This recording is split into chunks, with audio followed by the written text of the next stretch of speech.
Salut tout le monde, c'est Justice et je vous présente ici en une quinzaine de minutes un focus héros sur Akesha de la faction Izmir. L'intérêt de la vidéo va être de regarder les cartes qu'on peut intégrer dans un deck avec Akesha, en combien d'exemplaires, voir un petit peu sur la première ligne les cartes qu'on mettrait plutôt en commune, sur la seconde ce qu'on mettrait plutôt en rare, et on regardera un petit peu les effets d'unique qui peuvent être intéressants avec ce héros. Akesha, c'est un héros du coup qui a cette capacité quand on l'épuise de faire un après vous, donc de passer son tour à l'adversaire pour pouvoir mieux réagir à ce qu'il va pouvoir jouer.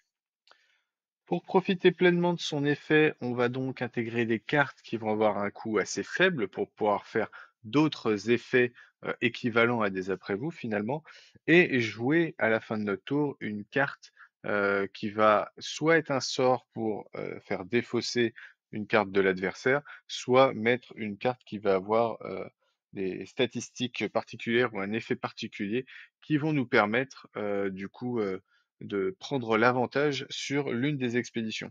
L'intérêt du après vous, donc, c'est de laisser l'adversaire jouer et de pouvoir nous jouer en dernier pour mettre notre carte, on va dire la plus forte, celle qui va nous faire gagner le tour, sur la bonne expédition de façon à faire au moins une égalité, un- une avancée chacun, et arriver comme ça jusqu'à la fin de la partie en prenant l'avantage sur un tour ou en finissant avec la carte petit pas euh, sur le dernier tour. Au niveau des cartes qui vont nous coûter peu cher de la main, donc on peut s'intéresser au Disciple Studieux, qui a des statistiques à 0,1,1 pour un coût de 1, qui est très bien en commune, qu'on peut mettre en 3 exemplaires, et qui peut avoir son intérêt en rare si on joue beaucoup de sorts, puisqu'il aura cet effet de réserve qui nous réduira le coût d'un de nos sorts de 1.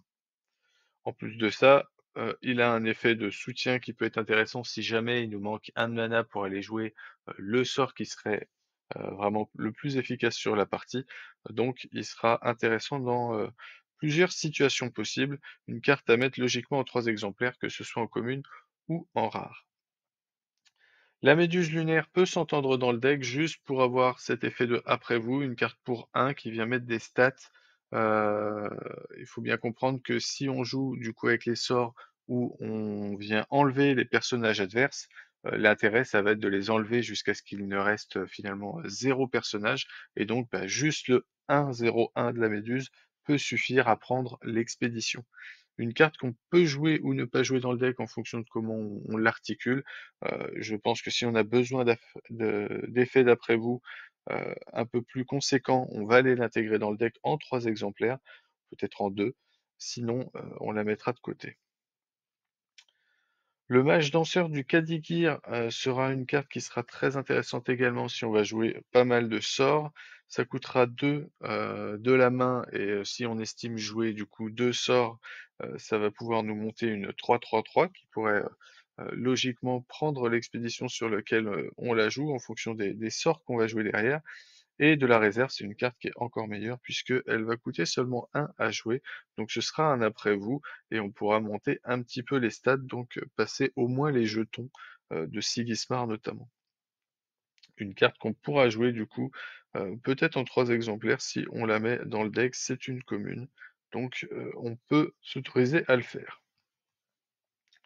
La Troupière Ordis va être une carte après vous qui sera également intéressante, mais ça nécessite d'aller mettre des emplacements de rares. Donc ça va être difficile à trouver, mais là encore, si on veut favoriser l'après vous un grand nombre de fois, on peut aller mettre les Troupières Ordis. Maintenant, avec les 3 cartes qu'on a déjà mis précédemment et l'effet naturel d'Akesha, je pense qu'on n'a pas forcément besoin de mettre la Troupière. Maintenant, ça peut être un support complémentaire si on estime ne pas en avoir assez.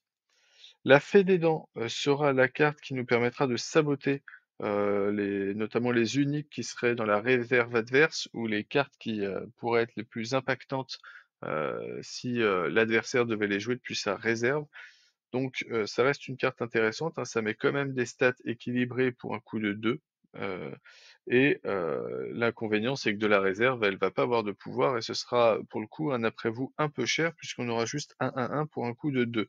D'où l'intérêt d'aller mettre la rare si on a la place, puisqu'on aura un après-vous beaucoup plus efficace quand on la jouera de la réserve.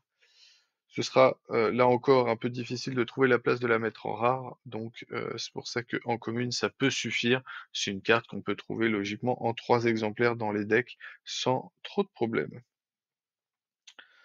Alice sera également une carte qu'on utilisera pour utiliser son effet de soutien qui nous donne l'après-vous. Et de la main, c'est une carte qui pourra venir finir notre tour pour soit bloquer l'adversaire, soit prendre l'expédition avec l'océan. Du coup, son pic à 4 en océan la rend relativement intéressante. On pourra la mettre peut-être en 2 ou 3 exemplaires en fonction de la place qu'on veut lui accorder dans le deck. Il faudra notamment penser à avoir quand même suffisamment de pioches pour pouvoir bénéficier de son effet de soutien sans perdre l'avantage en termes de cartes et se retrouver épuisé trop vite. On continue avec l'alchimiste du Kadigir. L'alchimiste du Kadigir qui, pour un coup de 3 de la main, va nous donner 3 boosts. Donc là encore, une fois qu'on a fait nos après-vous, il nous donne 3-3-3 et va logiquement prendre l'expédition sur laquelle on l'a joué. En tout cas, si on a réussi à faire plus d'effets après-vous que ce que va nous proposer notre adversaire. Et on peut s'intéresser à sa version rare pour avoir un boost supplémentaire, puisque le passage pour 3 de mana de 3 à 4 boosts est relativement intéressant. Ça nous donne la force d'un Cernunnos, donc ça permet de passer des stats moyennes que l'adversaire aurait dépensées. Ça permet aussi de contrer un petit peu les effets adverses des après-vous, puisque du coup, pour un coup de 3, on va mettre des statistiques qui seront difficiles à dépasser, donc on devrait décourager l'adversaire d'aller se battre sur cette expédition. De la réserve, c'est une très bonne carte, un très bon après-vous. Un coup de 1 pour aller mettre des stats à 1, donc on ne s'en privera pas. Une carte qu'on peut mettre en 3 exemplaires. Donc là encore, la rare, il faut trouver la place de la mettre dans le deck. Et je pense que la commune est quand même déjà relativement intéressante. Pour finir, la Baba Yaga, pour le coup, exclusivement dans sa version rare, puisque la version commune ne va pas avoir beaucoup de stats. Et ici, pour un coup de 3, on va mettre 3 de 2, généralement intéressant sur le début de la partie, et ça va venir nous faire piocher une carte, tout en sachant que de la réserve, du coup, ce sera une carte qui nous coûtera seulement 2 à jouer pour mettre des stats à 3 de 2, donc très intéressant. Une carte qu'on retrouverait logiquement en 3 exemplaires dans tout deck également. Une fois qu'on a construit la base de son deck avec ça, il nous faut évidemment nos sorts pour pouvoir réagir à notre adversaire. Alors le premier entraînement magique va pas être une réaction, mais va être pour le coup plus à utiliser en début de tour comme un après-vous. On va payer 1 depuis la main, on ne va rien jouer, on va juste venir piocher une carte. Ça nous permet d'avoir du coup suffisamment de possibilités. Plus on va avoir de cartes en main, et plus on va pouvoir s'adapter après nos effets d'après-vous à ce que va jouer notre adversaire pour pouvoir jouer du bon côté et pour surtout jouer la bonne carte au bon moment. L'entraînement magique, dans sa version rare sera intéressant puisqu'on pourra le rejouer de la réserve. Dans sa version commune, ce sera beaucoup trop cher à jouer de la réserve pour 3. Zoo sera une carte clé également, qu'on voudra avoir en 3 exemplaires. La version commune suffit, puisqu'elle va être moins chère depuis la main que la version rare. Ça nous coûte 2 pour gérer un personnage qui va coûter 3 ou moins. Donc avec les effets après vous, ça va être très impactant puisque on va pouvoir attendre de la jouer en dernier et pouvoir enlever du coup un personnage pour prendre l'expédition, peut-être sur laquelle l'adversaire avait prévu d'avancer. Tout comme entraînement magique, c'est une carte que l'on ne veut pas jouer de la réserve puisque ça va coûter trop cher et du coup, on va s'intéresser à des cartes comme Flamel qui vont pouvoir remonter nos sorts en main. Troisième carte avec la même typologie de coups, 1 de la main et 3 de la réserve, c'est le Sommeil Réparateur. Donc carte qui sera extrêmement puissante en fin de partie. Ça viendra pour seulement un coup de 1, donc peut-être le dernier mana qui nous resterait à jouer, venir endormir un adversaire et donc potentiellement prendre la victoire sur le dernier tour en jouant ce type de carte. Le 3 de la réserve est un peu cher, beaucoup trop cher pour un cours de partie. Maintenant, si on est sur le dernier tour de jeu et que l'adversaire, a déjà joué ses cartes, ça peut être intéressant de venir l'endormir, une deuxième fois, avec un coup de 3, si on se rend compte que les statistiques qu'on a suffisent à passer sur les 2 expéditions et à nous donner la victoire. Si on veut compléter avec un peu plus de gestion, on peut mettre le sort Intimidation qui va être intéressant. Il coûte seulement 2 et va pouvoir gérer du coup une carte qui coûte 5 ou moins. Son inconvénient, c'est que c'est seulement en version rare et du coup, il va falloir trouver la place de la mettre dans le deck. Donc si on met ça, on va devoir enlever peut-être d'autres choses intéressantes. C'est un équilibre à faire. Maintenant, c'est une carte qui reste très intéressante. Peut-être pas en 3 exemplaires puisque, c'est pas la carte qu'on voudra absolument jouer, mais ça peut être intéressant de le jouer en un ou 2 exemplaires. Le portail du bannissement, quant à lui, sera une carte commune, du coup, ce sera plus facile à intégrer dans le deck, et ça vient défausser personnage ou permanent.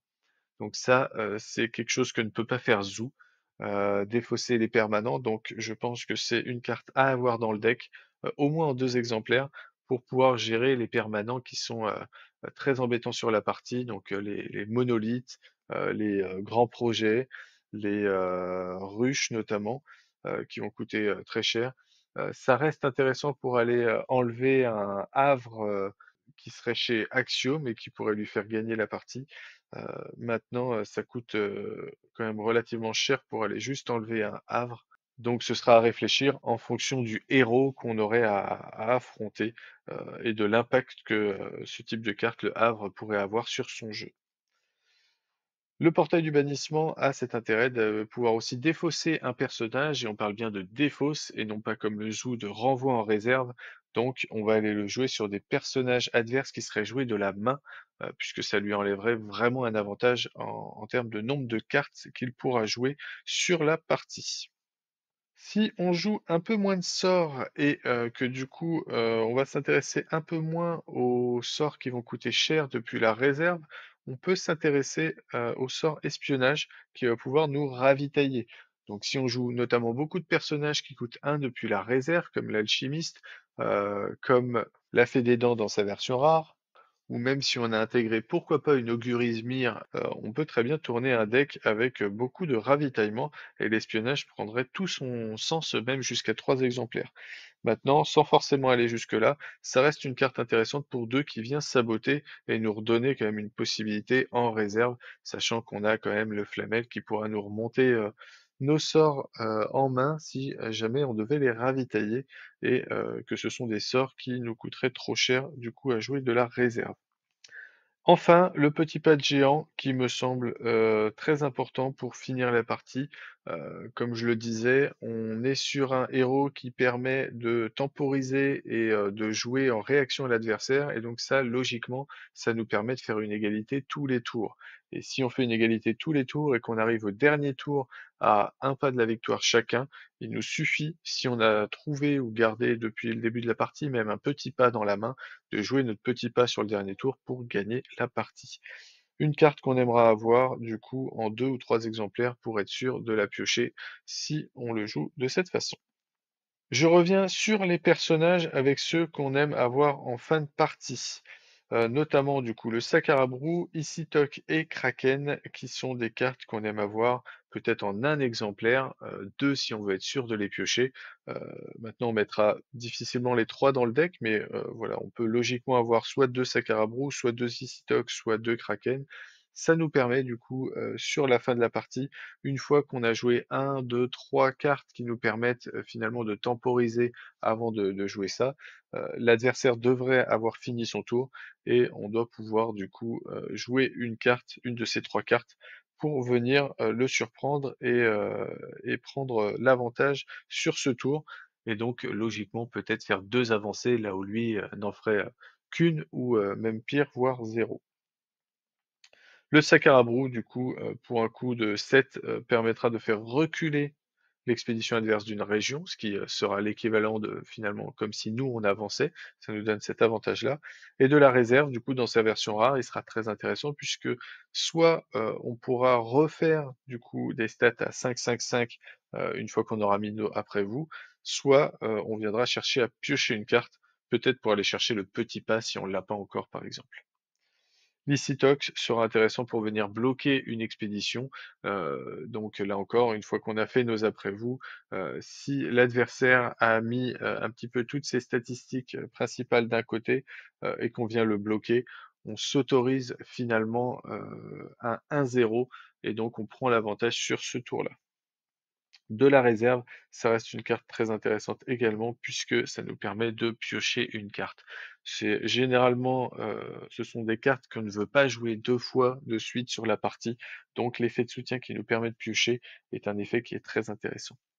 Et enfin, du coup, le Kraken qui nous demande de sacrifier un personnage, donc d'où le fait que nos personnages qui nous font des effets après vous, en ne coûtant seulement un à jouer, vont être intéressants. Euh, Ce sera d'autant plus intéressant si on a joué des méduses dans le deck, puisqu'on viendra du coup sacrifier une méduse qui qui viendra du coup en réserve si elle n'a pas fugace plutôt que d'être sacrifiée. Et donc, on viendra jouer notre Kraken pour venir prendre logiquement 2 expéditions si on le joue correctement. Jouer avec les méduses, ça peut être relativement puissant puisque ça met la pression à l'adversaire. On va pouvoir rejouer la méduse le tour suivant pour faire un après vous et l'adversaire voit bien qu'on peut ressortir un kraken, donc va devoir jouer en fonction de ça et ça va peut-être l'obliger à venir le saboter pour qu'on puisse faire nous finalement autre chose. Enfin, le flamel, j'en parlais, qui va permettre de remonter les cartes, du coup, notamment l'entraînement magique, Zoo ou surtout le sommeil réparateur, très fort en fin de partie. Du coup, le flamel, on aimera le jouer du coup sur un tour où on a 5 ou 6 mana, où on a déjà joué du coup peut-être l'après-vous de la Kesha et une carte pour aller temporiser ou peut-être même déjà un sort comme le Zoo ou le Sommeil, et on vient le remonter en main tout en mettant des stats à 4-3-3, ce qui devrait logiquement suffire si on a bien joué notre tour.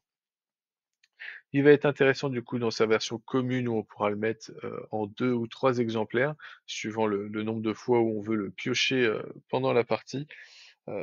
Et on peut s'intéresser à sa version rare dans le sens où il va pouvoir nous apporter un effet de ravitaillement et donc nous donner encore plus de cartes, de potentiel de cartes à jouer.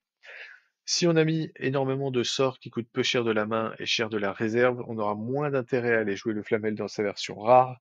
Maintenant, si on a orienté notre deck avec de l'espionnage notamment, et donc des cartes qui vont coûter relativement peu cher de la réserve, on a tout intérêt à venir jouer Flamel. Il faut pas oublier que son effet, c'est de ravitailler puis de renvoyer un sort de la réserve. Donc si on ravitaille dans tous les cas un sort qui coûte cher de la réserve, on peut le remonter aussi en main. Donc ça a cet intérêt certain. Pour compléter ce deck, on peut aller mettre quelques cartes rares qui peuvent avoir leur intérêt. Donc le légat du monolithe pour venir faire finalement un après-vous à 2 avec des statistiques intéressantes et venir dire à notre adversaire, bah, moi je mets mon légat sur cette expédition, si tu veux me prendre cette expédition, je vais devoir te saboter. Donc ça va peut-être l'inciter à ne jouer que sur l'autre expédition et finalement à nous laisser une égalité. Là, Hathor sera intéressant si on veut remonter encore plus de sorts du coup de la réserve avec son effet de soutien. Et la Huamulan nous permettra, si on n'a pas énormément de possibilités de ravitaillement ou de pioche, de se jouer à l'infini depuis la réserve pour un coût de 2 qui reste intéressant. C'est un peu la limite de l'après-vous, un après-vous un peu cher, mais avec des stats à 1, 2, 2 qui peuvent être très intéressants. Enfin, si on doit jouer un petit permanent dans le deck, on a l'Isbat Baba qu'on mettra dans sa version rare pour pouvoir piocher une carte pour un coût de 2. Ça reste un après-vous qui nous donne une pioche et ça nous donne la possibilité de sacrifier un personnage. Donc très intéressant si on vient jouer avec 3 méduses lunaires. Maintenant, ces cartes sont pas essentielles au deck. On peut s'amuser à voir un petit peu comment construire nos decks avec ça, à les mettre peut-être en 1 ou 2 exemplaires pour voir comment ça fonctionne avec. Ça reste des cartes rares, donc forcément ça demandera d'enlever d'autres possibilités que j'ai présentées précédemment.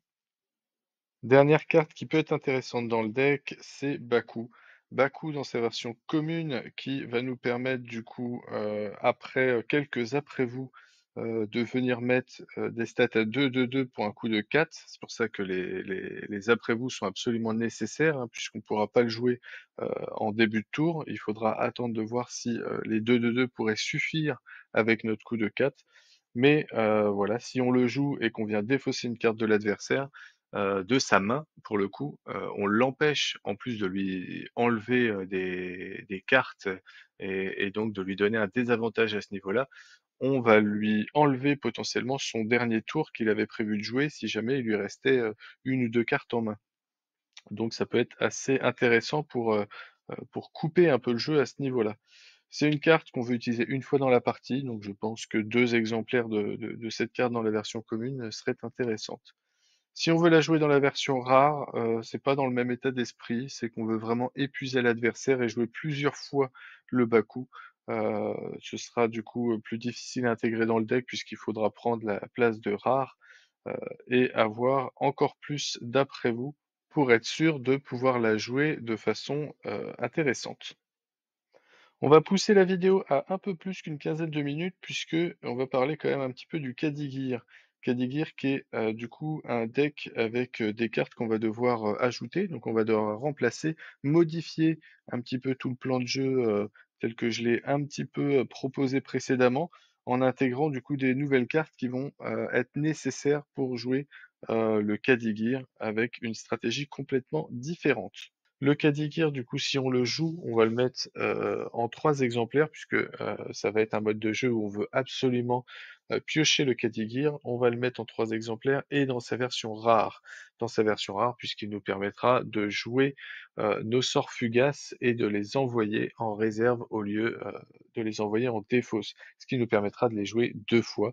Et vu qu'on va chercher du coup à jouer des sorts gratuitement, des gros sorts gratuitement, si on peut les jouer plusieurs fois, on va pouvoir temporiser plusieurs fois de suite et bah, monter la partie à peut-être 14, 15, 16 mana, heu, à un stade où on aura énormément de cartes en main et on sera assuré de gagner puisque l'adversaire, s'il n'a pas géré notre bastion Kaligir, ne pourra rien faire.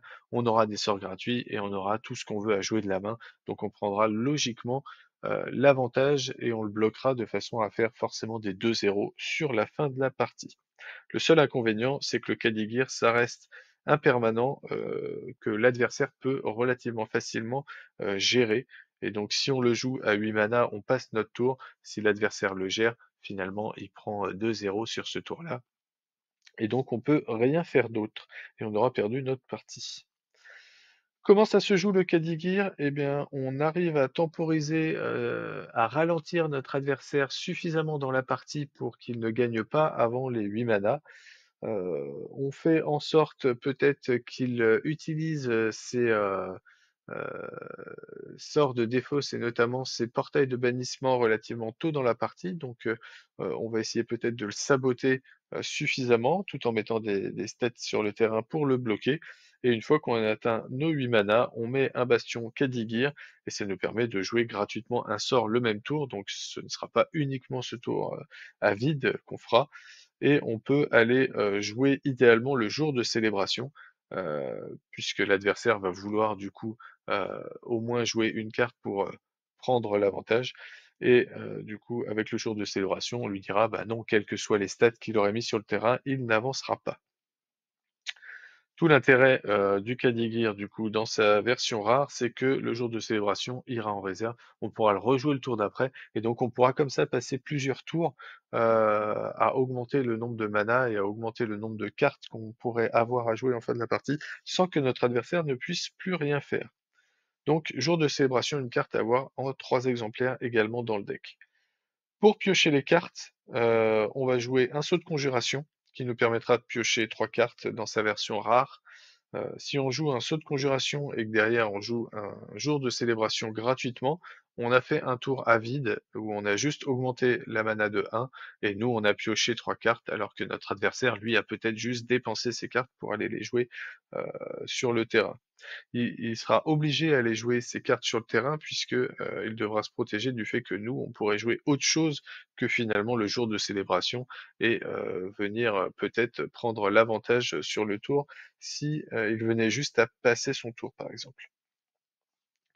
Dans ce type de deck, on aime les gros sorts, donc on aimera aller mettre de la furie du Kraken, de l'explosion céleste, qui nous permettront du coup d'être joués gratuitement avec l'effet du Kadigir et de défausser plusieurs personnages adverses. Pour venir compléter du coup avec des personnages, 3 me semblent intéressants, que je n'ai pas cités. La procuratrice Ordis qui vient du coup, piocher, une carte si elle n'avance pas. Donc, si on a prévu d'aller jouer, un jour de célébration, on peut aller mettre une ou 2 procuratrices Ordis pour aller, piocher, et voilà, faire rallonger encore la partie et s'assurer la victoire. L'alchimiste du monolithe, intéressant en début de partie, puisque du coup, vous l'aurez compris, on ne veut pas avancer au début, on veut surtout bloquer l'adversaire pour atteindre nos 8 mana. Une carte qu'on pourra mettre du coup en 3 exemplaires dans ce type de deck.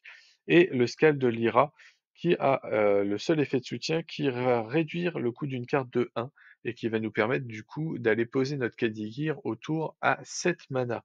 Et donc une carte qu'on jouera également logiquement qu'on peut mettre en 3 exemplaires dans le deck. Et pour compléter le deck, donc parmi toutes les cartes qu'on a citées précédemment, on viendra assez logiquement rechercher les sorts du coup qui sont très impactants. Donc le portail du bannissement, le sommeil réparateur, le petit pas qui viendra du coup gratuitement nous donner une avancée. Attention, il faudra penser à le jouer avant le jour de célébration si jamais on joue les 2 cartes sur le même tour. Et au niveau des personnages, du coup, je l'ai dit, on va vouloir du sabotage et on va vouloir de la pioche pour être sûr de piocher notre Kadigir. Donc des cartes comme la Baba Yaga, qu'on pourra même peut-être mettre dans la version commune, à la rigueur, si on n'a plus la place de la mettre dans la version rare. Évidemment, si on arrive à poser notre deuxième Kadigir, on pourra jouer 2 sorts par tour et donc si on a énormément pioché, heu, l'adversaire ne pourra absolument plus rien faire sur la fin de la partie. C'est très intéressant à jouer, mais néanmoins ça reste assez frustrant sur la fin de partie pour notre adversaire et ça rallonge, relativement beaucoup la durée de la partie, ce qui le laisse, injouable finalement sur, des tournois où on a des rounds limités à 30 minutes.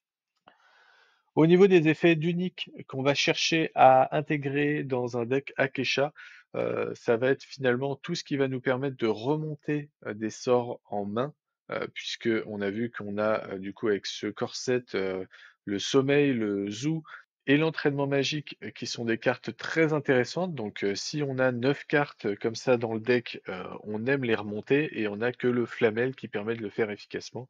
Donc, si on a 3 uniques qui nous permettent aussi de remonter ces cartes, ce sera toujours intéressant. Un deck Akesha est un deck qui a besoin de piocher, donc les effets d'unique qui nous permettent de piocher vont être relativement intéressants également. Et vu qu'on va vouloir temporiser un maximum, on va s'intéresser du coup aux uniques qui n'ont pas un coût moyen, mais qui vont avoir soit un coût faible pour les utiliser comme des après vous avec un petit effet sympathique, soit des cartes telles que l'Icitok, le Kraken ou le Sekarabrou, avec peut-être soit des statistiques encore plus intéressantes, soit par exemple des effets de défausse de cartes de notre adversaire. Dernier effet du coup qui sera intéressant avec Akesha, cet effet de défausse puisqu'on viendra mettre, relativement, facilement avec, un coût de 1, juste un minimum de stats et donc avoir une défausse supplémentaire, ça permet de prendre une expédition supplémentaire. Voilà, j'espère que la vidéo vous a plu, qu'elle vous a permis de réfléchir à la construction d'un deck avec du coup les cartes qui vont bien avec Akesha. Si vous voulez en savoir plus sur la synergie entre les cartes ou être intéressé par la construction de deck avec d'autres héros, je vous invite à aller regarder ce qu'il y a d'autre sur la chaîne. En attendant, je vous souhaite de bonnes parties et je vous dis à bientôt.